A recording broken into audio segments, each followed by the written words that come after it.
E a pandemia de coronavírus impõe desafios diferentes para cada região do país. Reportagem de Afonso Marangoni.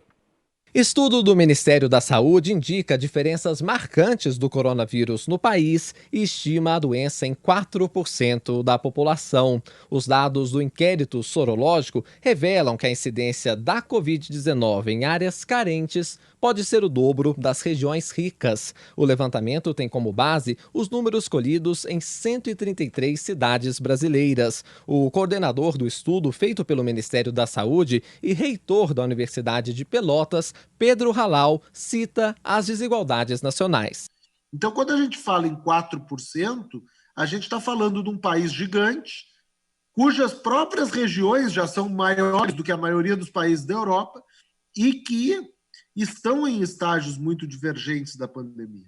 Em audiência na Câmara, Pedro Halal acrescentou que o norte do Brasil é a única região em que a curva do coronavírus se mostra descendente.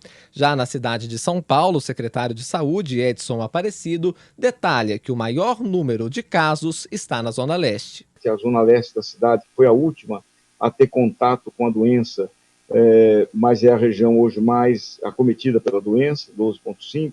O secretário Edson Aparecido explica que 17% das pessoas com coronavírus em São Paulo não têm nenhuma escolaridade. O coordenador de Vigilância em Saúde da Fiocruz, Rivaldo Venâncio, considera os estudos indispensáveis para entender o avanço da Covid-19. Nós repetimos com intensidade muito grande que a transmissão aérea ou aerógena poderia não acontecer. A própria Organização Mundial de Saúde está falando, não é bem assim, precisamos nos debruçar e entender melhor essa realidade.